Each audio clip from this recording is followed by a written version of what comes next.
What is up, wrestling fans? Welcome to another episode of the Smark Out Moment Smack Talk podcast. It's time for the Hot Tags of the Week, episode number 374, or whatever the hell number we're on. We are going to talk about all the things that we feel like talking about that isn't just the stuff we already covered. We're going to go through the news and whatever the other extra kind of content that we've got. And we are Tony Mango, myself, the host as always, and joining me as always, Robert D. Felice. How you doing tonight, Tony? Fucking exhausted.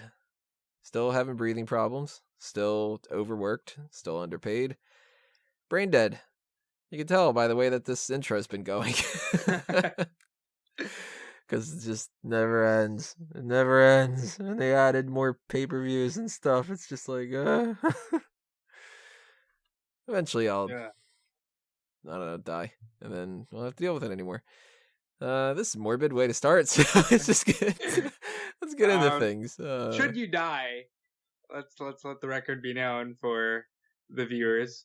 Who's taking over Smark Out Moment, myself or Callum? I think that just becomes one of those wastelands because you guys don't have access to upload anything. This is true. Well, guys, you heard it here first. Tony can fall over at any moment, and that's it for us. And then I'll be counted out.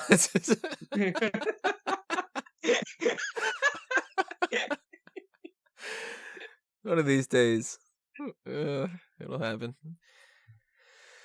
Oh, no, still can't get a full breath there. All right, not going to go well with that one. So let's just continue on here.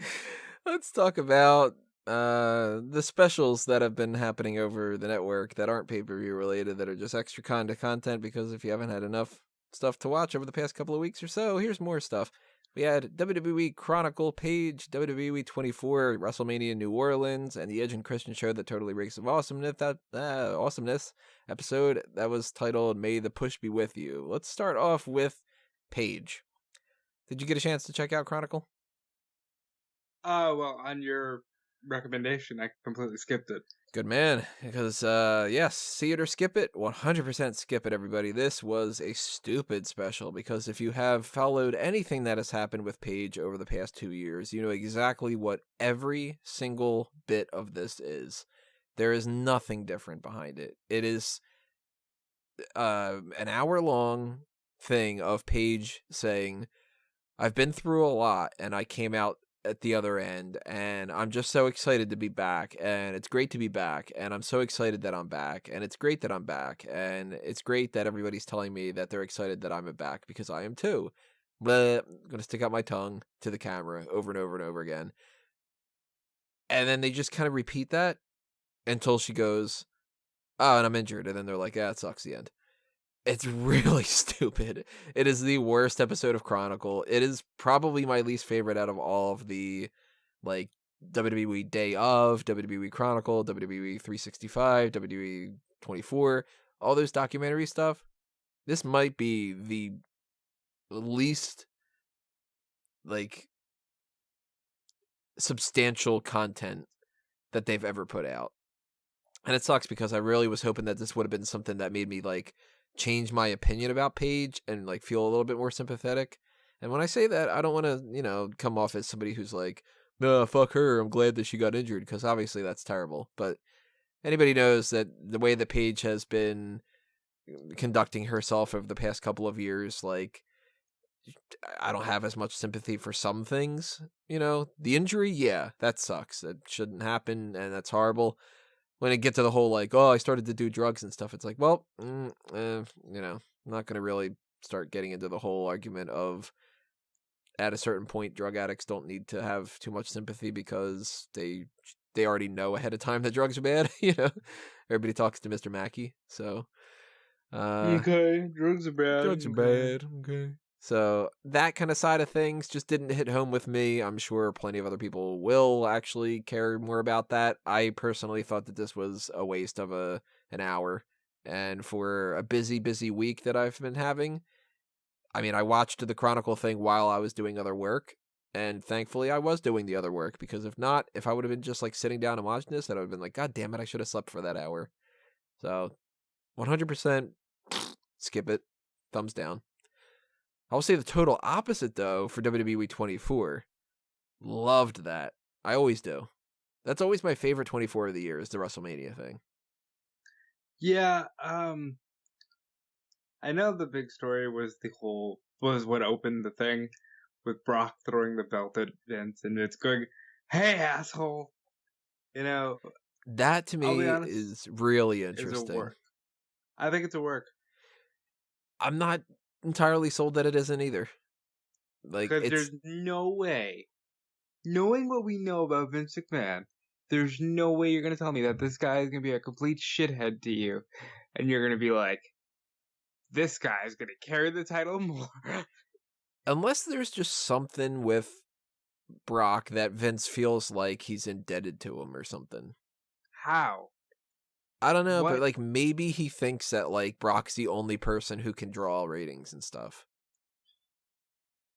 I don't know, man. What have they shown you that says this guy can draw money? Well, they haven't shown me because you know how I stand on this. Well, not. Oh, let me take that back. It's not that this guy can draw money.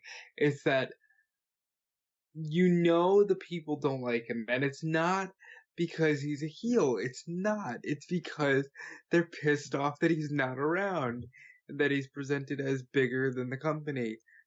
And I know Callum's been an advocate lately for, you know, oversensitive fans on the internet getting worked.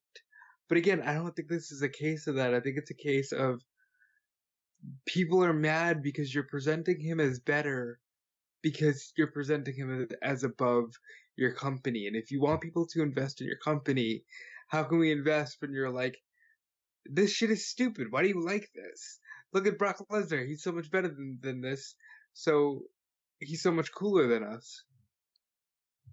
Well, the whole thing with the throwing the belt to me, part of me goes, oh, they filmed that just for, just because they wanted to show it at some point to try to build people to be like, see, Brock Lesnar's a jerk.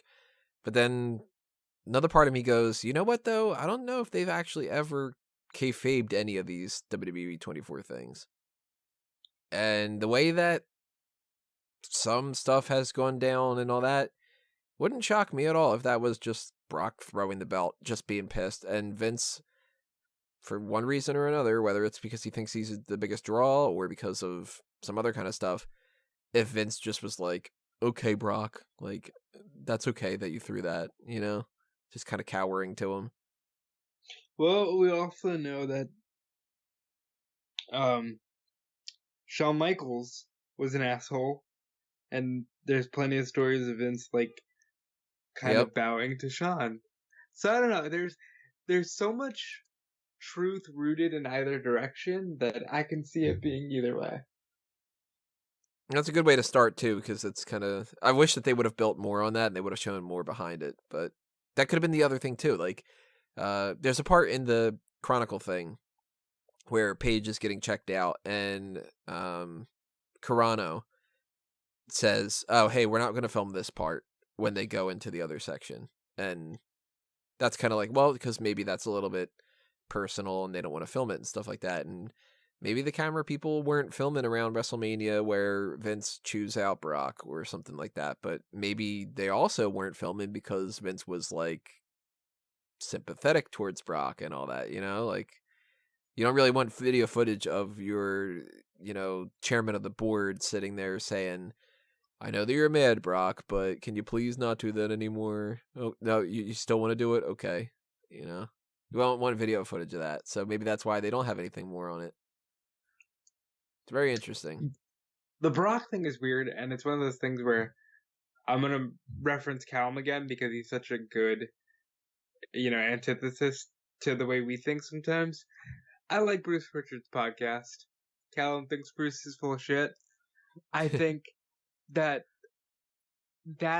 mindset of the WWE writer, if we could have that in a modern context, our lives would be a lot better and a lot less stressful. If we could understand what the writing team is going through every day. Yeah, I really wish that somebody like a Pritchard was doing a podcast to be able to just be like, all right, a couple months ago, this is why this happened. This is what we were thinking with this, Because Shawn Michaels is the only other person who's given some insight on anything with Lesnar, like when Lesnar broke the streak. Sean said, "Hey, I was there," and Taker fought it, and Vince said, "My company, my rules," and that was it. So I would love to know if all of that is true with the throwing of the belt. If Vince is like, "Yeah, but Roman, it's not time yet." Like, what would the time be? It's WrestleMania. This is what people didn't want Roman, but they damn sure didn't want Lesnar. You know what I Yeah, it mean? would have been the lesser of two evils. And then, of course, Greatest Royal Rumble, then SummerSlam, and That's what confuses me. I don't get it. What is the fascination 7 years in with Brock Lesnar? Because I'll tell you, the first 3 were great, I thought. And then I think there was a point where probably after Lesnar lost it the first time, at WrestleMania 31, I think people didn't know how they felt about him anymore. I think people were ready to see that come to an end, and when they prolonged it, and then it became Suplex City, and everything became suplex, I think people lost some interest in Lesnar. That's what I did. I really didn't have any issue at all with Brock Lesnar leading up to the first Roman Reigns thing. And if you go back to old episodes of Smack Talk, I was very, very pro Roman Reigns needs to win the Royal Rumble and beat Brock Lesnar because that's the best thing for you. And why is everybody bitching about Roman Reigns? He's the future. You know, And it's like, WWE beat me down to be like, I'm sick and tired of these two. Don't do anything anymore with them. Like, how many guys has Lesnar fought since coming back? Like actual, whether they be one-on-one, triple threat, fatal four-way. How many guys has he fought? it has to be less than a dozen.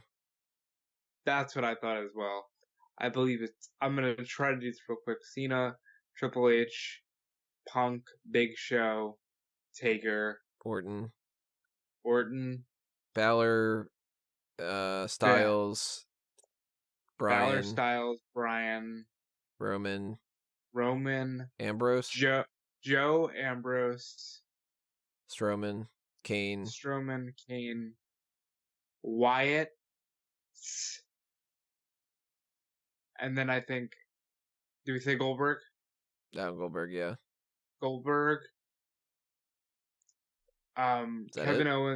Kevin Owens, and Rusev and Sheamus. I think that's 18, 19 in the span of 7 years. So while that's a lot higher of a number than I was thinking, that's counting house shows, and that's the span of 7 years.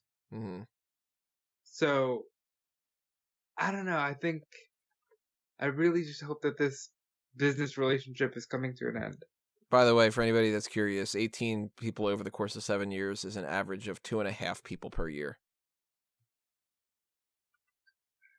That's crazy, man. For a fact that in 2013 he literally only fought Triple H and CM Punk. Well, not the very. I'm still so all over the place. So apologizes. Oh my god. Apologies, everybody, for how fucking brain dead I am. Jesus.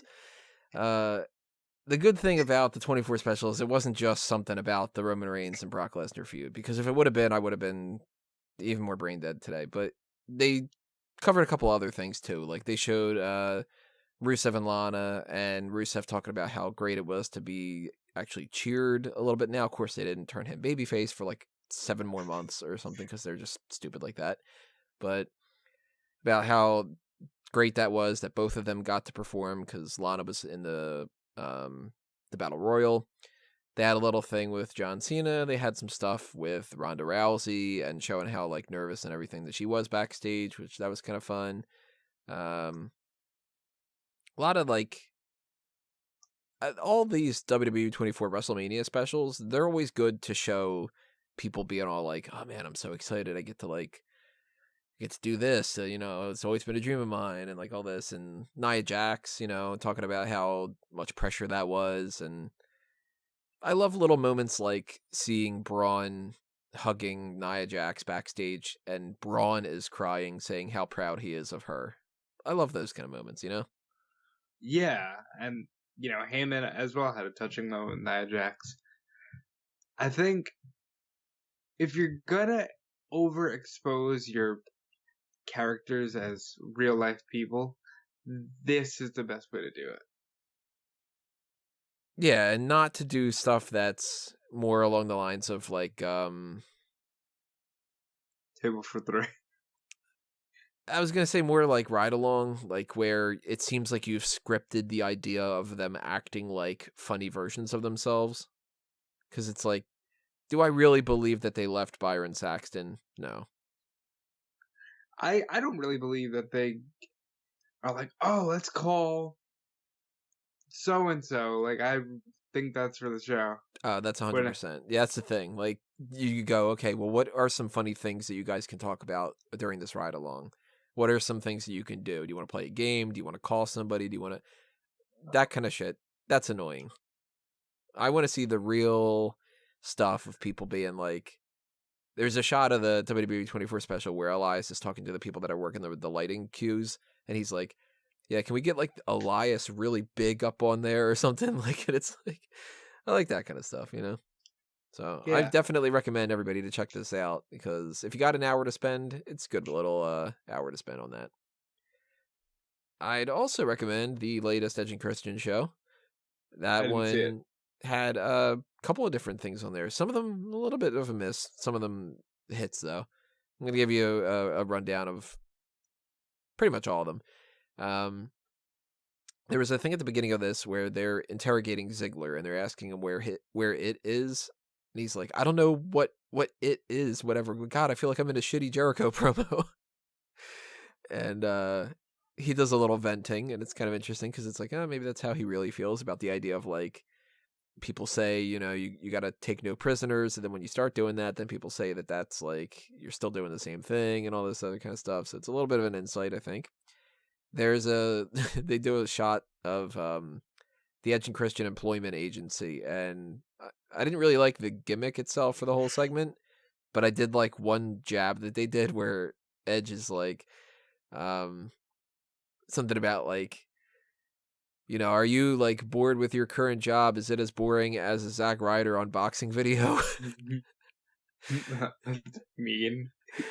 There's a little part where Tommy Dreamer is handing out Halloween candy, and two kids come up dressed up as Big Show and Great Khali, and he's like, "What? You can't? Don't you know that they have real life heat together? Didn't you ever hear about the house show in Puerto Rico?" And they do this whole reenactment of that where Jinder Mahal is playing Great Khali, and that's kind of funny. There's a subplot of Christian has Jedi powers, and they refer to it as he has the push. And Was he using the push to get himself into the Hall of Fame? that was one of the things. He was doing a mind control Jedi mind trick where somebody, and he was like, you know, you should be in the Hall of Fame, and the guy's like, you know, you should be in the Hall of Fame, and he's like, in fact, you should headline the class of 2019, and like all this. So that was good. And by the way, the push does not work on Zack Ryder. He's immune to it. Ah, see, I like those jokes. Those jokes are fun. I love when they do those kind of things. There was a thing that I didn't like a lot, which was Becky Lynch was selling these pills to Edge about if you take them, they get rid of belly fat, and they give you like a hair dye treatment. And it just wasn't funny. There was a thing with Bailey. She's a therapist, and it's tag team therapy. And the Usos come up to her, and they're talking about how it sucks that nobody can ever tell them apart. And of course, she can't tell them apart. She's just like, oh, you know, I feel bad about that, Jimmy. And it's like, I'm Jay. That's Jimmy, and whatever. And they start talking about how they can't figure out their identity because they always think the same way. So she's like, you know, what's your favorite TV show? And they're like, Gilmore Girls, but not the one, not the current season, the other one. But they did like the first season too, and they say that in unison and stuff. And basically the whole gimmick's just like, you know, people can't tell them apart and stuff like that. And at the end of it, there's a nice little joke where she's like, all right, one more time. What's your favorite female wrestler? And Jay says Naomi, and Jimmy says Bertha Faye. And he's like, wait, but that's my wife and stuff. And he's just like, yeah, Bertha Faye. You know, just sort of. I also, one of my favorite things, and this was just like really stupid, but I liked it a lot. It was Edge and Christian are in a tent, and they're trying to like go to sleep, and they're with Charlotte, and Christian can't fall asleep. They say he's on edge, and they make a little pun like that, which I liked. But Charlotte wants to read them a bedtime story, a story that Ric Flair used to tell her when she would try to sleep, and it's called Bull of the Woods. And Christian says something like, "Is his name?" And it's some kind of a joke, and I can't remember it off the top of my head now. Is his name so and so? And she's like, "No, I'm pretty sure his name Dusty? is." Well, no, not Dusty, because she says, "I'm pretty sure." No, I'm pretty sure his name is Dusty, and he had a speech impediment. Funny. So she does this whole story, and the story is about Ric Flair beating Dusty Rhodes. And that's like this whole kind of gimmick and stuff. And he's like, I'm still not able to fall asleep. And she's like, well, I used to count my woos. And then it's like, counting sheep and all that. But the thing that made me laugh the most is during the Chump Stain Challenge, which is they asked Tommy Dreamer a bunch of questions, kind of like the Newlywed Game, where, what do you think that he answered that question? And there's stuff like, all right, we asked Tommy Dreamer, what were your favorite wrestlers? And they get them right, which is Edge's favorite wrestler is Hulk Hogan, and Christian's favorite wrestler is Christian. And there's the thing about what would Tommy Dreamer take from you if you were married and like you got a divorce? So Tommy Dreamer says that he would take the Edge's dogs, and he would take Edge's money because he's rich and all this other kind of stuff. But the thing that made me laugh the most was what would Tommy Dreamer say you do that pisses him off all the time? And Edge's is that he keeps going, Tommy, Tommy, Tommy, Tommy. But Christian's is that he always reminds him that he's the last ever ECW champion. Oh, jeez. I guess that must be a real thing or something. Like, he gets that right and stuff. And I love the idea that they probably just, like, chat back and forth all the time. And it's probably just like, yeah, last ever ECW champion Christian, whatever.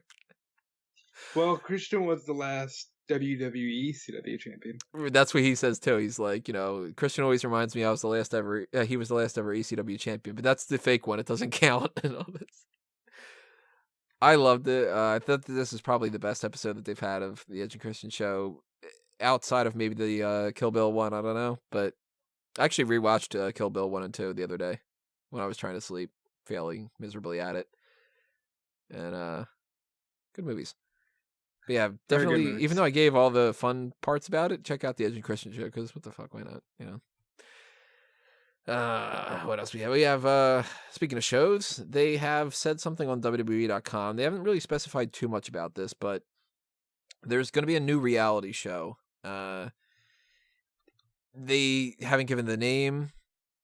They haven't given, like, too many kind of breakdowns of a lot of different things like that. But what they have classified it is as WWE is teaming up with whatever the hell, the people that do the Total Bellas, Total Divas, and Keeping Up with the Kardashians, which is like, all right, you're already off to a start where I fucking hate it. To find the next female superstar who has what it takes to go toe-to-toe with the likes of Ronda Rousey, Sasha Banks, and Becky Lynch.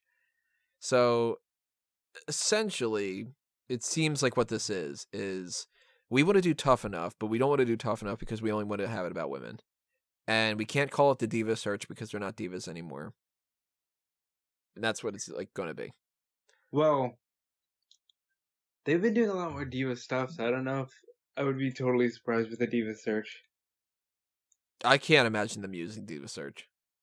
I'm assuming they're going to get with some really stupid, pat yourself on the back evolution type name. Like, I could see them doing it, but like empowerment, calling it something with that in there. I don't know what, but I'm not interested in it. And it's not because it's women, and it's not because it's just like, I don't like these reality shows at all.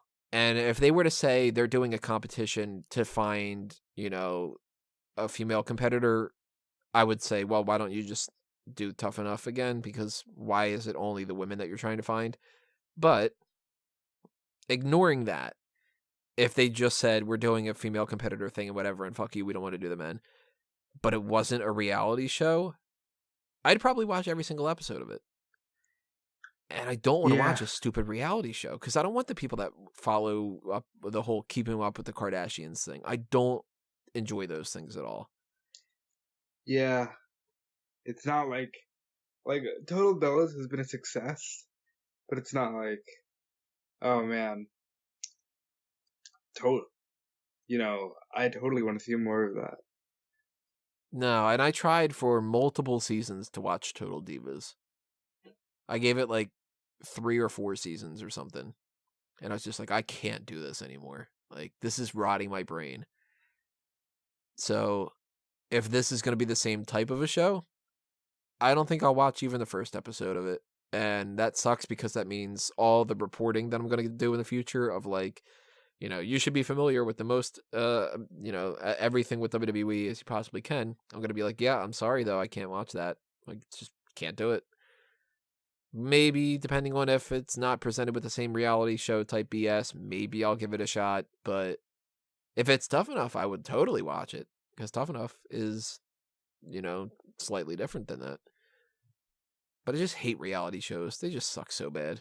Me too. For that matter, anybody, if they're asking for the mailbag or something like that, no, I'm not watching Celebrity Big Brother. Haven't seen it. Don't care. Eva Marie is hot, but I'm not going to watch it for her, And I only have one more hot tag. It's kind of a lump sum. It's that WWE has signed some new backstage producers, and they are Jeff Jarrett, who we just saw at the Royal Rumble and on Monday Night Raw, Sonjay Dutt, and Abyss. And I had thought that Abyss, at the very least, would have been a possibility for the Royal Rumble. We didn't get to see him, so that kind of sucks.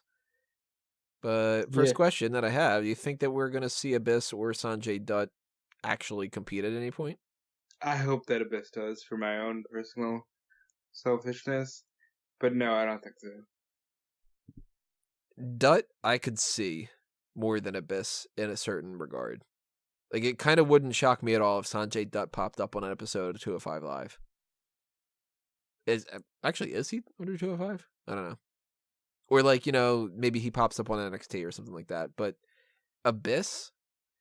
Does he own the name Abyss? I think he does, right? I believe so. He's never had it, with any major company or anything. Maybe that's going to be one of their shocks for, like, the Battle Royal at WrestleMania or something like that. Be kind of fun. It would be kind of fun. And you never say never with stuff like that. Yeah, I mean, if they end up doing a good enough job that they keep him around long enough and they become part of the fold, then, at some point somebody will be like, hey, you want to wrestle a match or something like that? Like, that'd be kind of cool. Jeff Jarrett has already popped up twice now since then. The Royal Rumble, he was in that. And Monday Night Raw, he did the whole thing with Road Dogg. So that already shows that maybe Jeff Jarrett pops up a little bit more. Maybe he actually gets some kind of a general manager type of spot if they bring that back at some point. I don't know. I actually wouldn't mind seeing something like Jarrett be the new head of 205 Live. Because Drake Maverick, it still doesn't make any sense. Well, I don't know if I want Jeff Jarrett in control of a bunch of cruiserweights, but I can see it.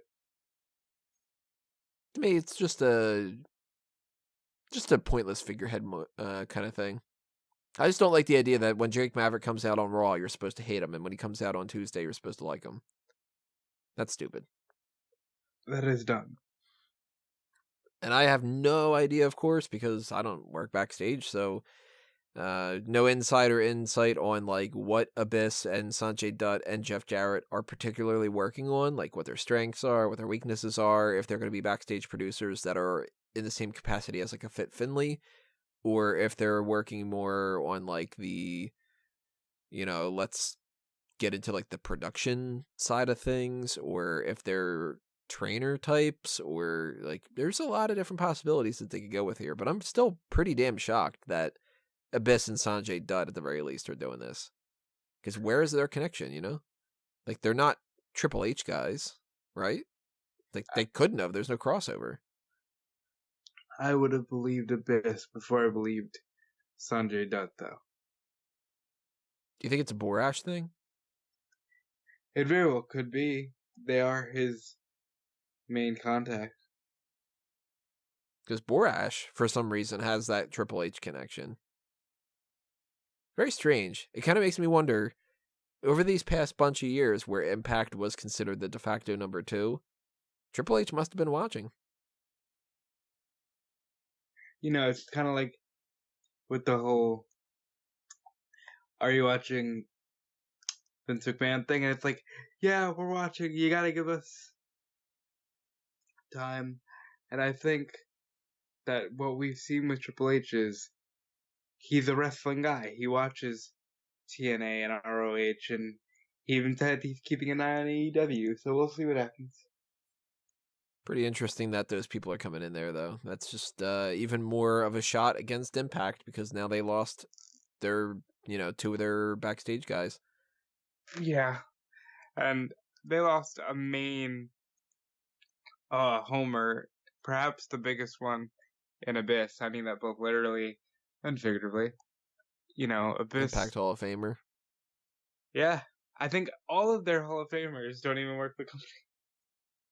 Let's see. There's Sting, Kurt Angle, The Dudleys. The only one being Gail Kim still works for the company. And she's not coming back to WWE, that's for sure. I mean, technically never say never, but at the same time, she badmouths them all the time, so I don't think that that's happening. Yeah. Pretty interesting times that we're living in now that these things keeps happening like that, so something What to do you keep think our eye about on. Jarrett as a person doing this? Sorry, I'm punching. As a agent. What do you mean? Like, what do you think of his ability to do that job? I kind of think that maybe he's going to be a good thing for this because he's going to have other people that can tell him no. Like, on the old Impact side of things, he was either in full control or it was people like Dixie, who Dixie could be a great person. I don't know. I never met her, but she did not seem to understand the wrestling business. And if you get somebody who tells her something and she believes something, like that can kind of get in the way. So without having that kind of control, then I think that maybe could be the difference maker. Maybe Jarrett can be the type of guy that can have good ideas, and then if somebody doesn't like it, they shoot it down, and then that's the end of it. Yeah, it's weird. I like Jeff Jarrett. We've talked about this before. I really like Jeff Jarrett as a wrestler. I think he's a little underrated in the fact of what he brought to the table. And I kind of hope that this is the beginning of something good for him. Maybe we talk about Jeff Jarrett's crazy matches that he invented. Man, I don't know if he's going to end up inventing any more in WWE, but I hope that they're not as bad as the reverse battle royal and stuff. That King of the Mountain match. What was that cage one? It was like a domed cage. It was just a red dome. It was for the X Division. I'm gonna call it a Thunderdome. It might have honestly just been called Escape or something, or was it called the Asylum? I think it was called the Asylum. And yeah, they had to crawl through the little hole. Poor guys. So stupid. Yeah, don't do those, Jeff. Don't do those. And otherwise than that, then Jeff Jarrett in the 90s and everything, like, I was a big fan of Jeff Jarrett. As much as you can with a heel at the time. But I enjoyed a lot of Jeff Jarrett's feuds with like Razor Ramon and Shawn Michaels and Owen Hart and all that. So there's always a little bit of nostalgia when it comes to Jeff Jarrett for me. And hopefully this all works out. Spend my days working hard on the go. The hands on the clock keep spinning too slow. I can't wait to be alone with my baby tonight.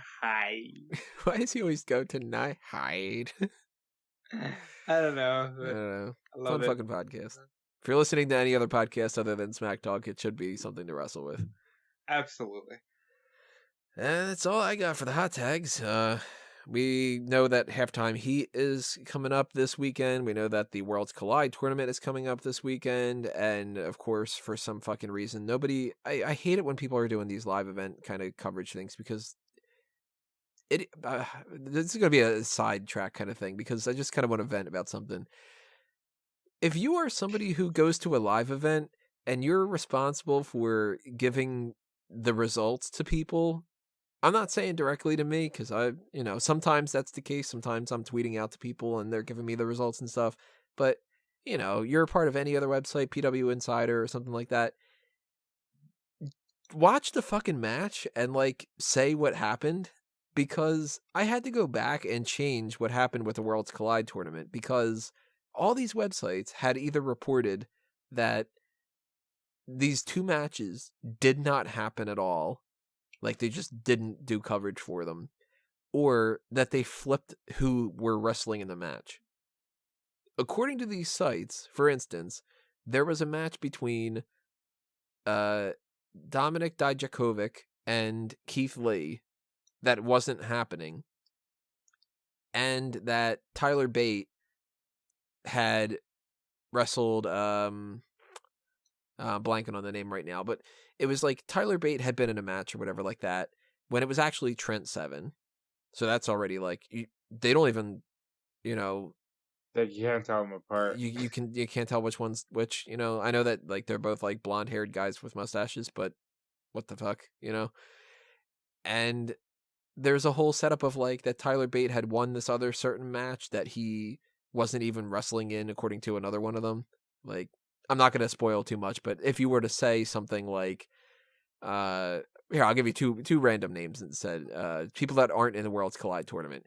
If you were to say Noam Dar had beaten Arya Davari, and the real result was that Arya Davari had beaten TJP. Or TJP's part of the World's Cup. Fuck, it doesn't matter. But that's the type of thing where it's okay, so those two people weren't even in the match together, and the other one won instead of lost. That kind of stuff. It just bugs the shit out of me. So over the course of the next bunch of days, you're going to see that it's all over the place as far as NXT UK tapings. It's going to be a new set of NXT tapings on the 30th, and we've got the Worlds Collide stuff happening. It's airing on Saturday, so I won't be doing a live results page thing of that because the results are already up there, but probably we'll do some kind of a post show or something like that. And then Halftime Heat is happening during halftime because that's the point. And I don't know my schedule when it comes to that. I'm not a football guy, and it's the Rams and the Patriots, I think. Yeah, something like that. I think so. So I honestly don't care. And I haven't figured out if I'm going to bother watching the game or not or something like that, because I'm sure I'm going to watch Halftime Heat instead. So if that is something that's interesting enough, then maybe I'll do some kind of a thing on that. You know what? Just listen, I'm exhausted. But this idea just popped in my head. If we can find the XFL $1 Million Championship game, do you want to fucking do a watch along or something for the fucking XFL $1 Million Championship game from 01? Maybe do something like that. That's a good idea.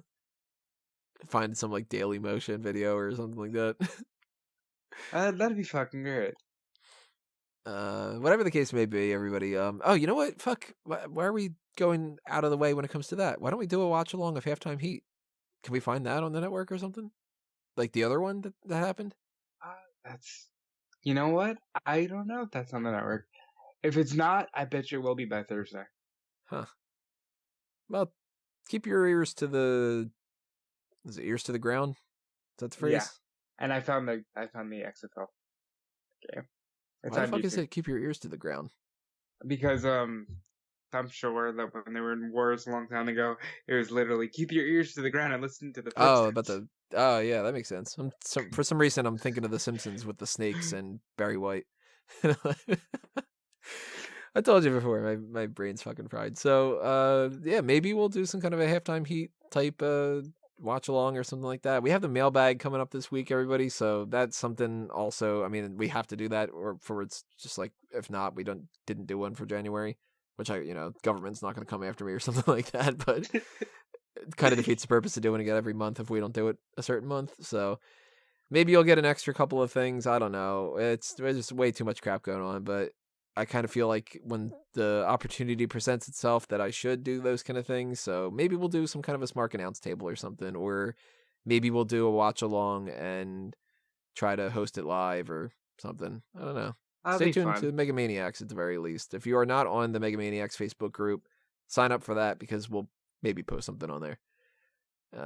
And I mentioned before the mailbag. If you've not sent in your mailbag questions yet, go ahead and do those because we will be answering them on Wednesday. And what else do I got to do? Did I do the other plugs? No, I didn't. All right, Fanboys so Anonymous. subscribe on the YouTube channel, ring the bell for the notifications. Facebook and Twitter at SmarkOutMoment, fanboysanonymous.com for all that stuff. Do the clickety-click over there, and you just subscribe and do all that kind of nonsense and all that bullshit. Toss money our way on the Patreon accounts for those two things. Redbubble and TeePublic are the merchandise shops. eWrestling News and Bleacher Report is where my brain is equally divided. Well, not equally, but, whatever. Plenty of other things happening. Too many things happening. Rob? I also have plenty of things happening, too many things happening. I would say that... Hold on, fucking back up. eWrestlingNews.com and WrestleZone.com are your daily sources for wrestling news. I am super punchy, and I'm going to sleep right after this. I'm Follow so me on envious, Twitter you and bastard. Instagram. Follow me on Twitter and Instagram at DudeFelice. You can check out all the weeklies on SmarkOutMoment.com. Check out 2001, A Wrestling Odyssey from the brilliant mind of Callum Wiggins, and I was fortunate enough to be the co-pilot in that podcast. We have so much going on here. I did just find Halftime Heat on the network, so we have options for this week in case we want to do something special for you guys. Go to the Redbubble, buy a shirt. Go to the TeePublic, buy a shirt. Support us so we can continue bringing you awesome content. Do those things, everybody. And make sure you buy stock in Benadryl because I'm overloading myself with it recently. And just keep checking SmarkOutMoment.com and everything else that we got coming your way. And we will see you next time, everybody. This has been another Smark Out Moment, and we are being counted out. Hopefully not permanently. Tony's not dead.